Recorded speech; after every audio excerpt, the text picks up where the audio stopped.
To me, the word quick in the quick shifter is the problem, and therefore Bajaj doesn't actually call it the quick shifter. The official marketing term for it is the sport shifter. Oh, really? Yes, which means if you're riding a sports bike, you're not riding the best kind of performance machine there is. You should be riding the quick bike. It's quick enough, but not the quick shifter. Yeah, no, but look, to me, at 7,000 rupees, you got better tires, you got better brakes, and you got a reasonable quick shifter experience that goes up and down the gearbox both. I think it's awesome. Would you use it when you're riding it hard? Yeah. Yeah? Yeah, absolutely. The dash just destroys your sense of a premium motorcycle. Sorry, didn't you say this is a quick shifter? Sorry, I forgot about the quick shifter. So let me talk about the screen because it's under my skin and I really hate the screen. So this is a segmented LCD unit. It's cluttered. It's hard to read. For some reason, the sport mode is the top mode, but it is not either the leftmost mode or the right mode most. It's just sitting in the middle. There's a lot of weird stuff happening there.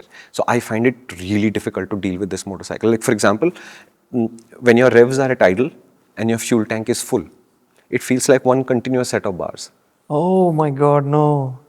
Oh shucks, these are the small things that are so irritating. Oh. Right? Then Bajaj put this screen on the right side, which is like a blue colored backlight. Okay. But it's a low resolution screen, it's not a super bright screen, so it's hard to read anyway. Let's blame that on my 50-year-old eyes. That is why I find it hard to read. But in sunlight, there is not enough contrast anyway. And then the menus don't make much sense. And then the buttons that you press to access the menus aren't clicky buttons like the KTMs now have, right? They're spongy buttons. So it's just difficult to deal with the whole thing. And then I read on Motoring Circles that people are now facing difficulties where these screens are burning out in the heat, where being parked in direct sunlight seems to be affecting the screens too. I don't have data to say if this is a real problem or not in terms Specific to the NS400s? Yeah, in terms of being widespread or not, but I did read on Circles in one place and there were a few comments on that which said these blue Bajaj screens, they're suffering in the heat and sort of burning out. Warranty replacement and also not really a big deal, and Bajaj service does have a good reputation for being helpful, but there is an issue there too. Combine the two together, do you get the sense of I bought a premium 400, not from the touch points? And to me, that should be fixed. And now, the big element, to me, it's very clever, is the quick shifter. All right. Okay. First, think of it as a automated shifter rather than a quick shifter because it's not the quickest of shifters. Okay. You know, it's good fun to use. This is again no hardware changes for this. This is brilliant. Okay. What Bajaj has basically said is, how do I create a quick shifter experience without adding any cost? It is something that they're traditionally good at, so I can't really criticize them or be snarky about it also. They are good at this. Yeah. And what they figured is that there is a gear position sensor. So when you change a gear, it is sensing the fact that you're changing a gear. Can we not use that to cut the spark as a normal quick shifter would? Right? To understand this, a normal quick shifter would have either a pressure gauge or a strain gauge. Correct. Both of these elements basically indicate to the ECU of the motorcycle that your foot has started to move either up or down, indicating you're about to make a gear change. What the system does next is it cuts the spark or fuel or both, depends on the system, unloading the transmission. And because you've been starting to move your foot, that shift goes through.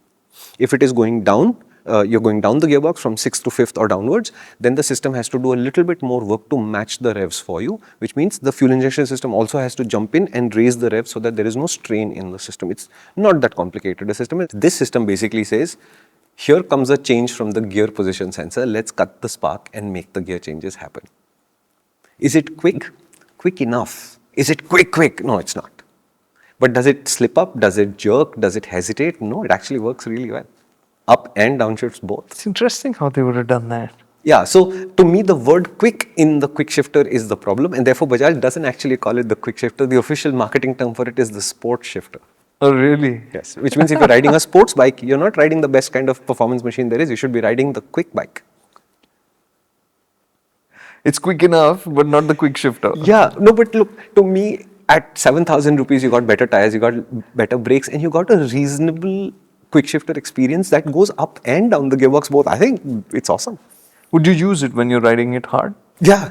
Yeah? Yeah, absolutely. Oh, okay. Yeah, it's just until you experience a proper quick shifter, you won't notice the difference. No, my point is that, okay, I started thinking of it as a convenient solution, if nothing else. It's always been. Yeah. It's quick shifters. It's good enough for that, clearly, Oh, from yeah, what yeah. you're saying. Yeah, But you're also saying that if you are riding hard, it's not something that will get in the way. You No, can no, still no, use no, it. no, no. I'm saying if you don't have a reference point, you won't Yeah. realize that this is a slow quick shifter. I did enjoy using it. What you should know about quick shifters is at the racetrack, they can make a small difference. In the real world, it's just fun to use and it's literally a joyful thing on a motorcycle. It doesn't really produce all that much value. Once you get used to it, though, it is nice to have. And Bajaj has done a very, very clever and sweet job of it. I really enjoyed using it. Nice. Is That's it critical to the NS400Z? No, it's not. But is it fun to use? 100%. nice. If you watched Motoring First on the 2025 Bajaj Pulsar NS400Z and you still have more questions, come to Motoring Circles on the app and see what happens if you use the hashtag AskMotoring. Karthikeya is there, I am there, and a lot of motoring fam who really know their motorcycles are also there, and we're all trying to help.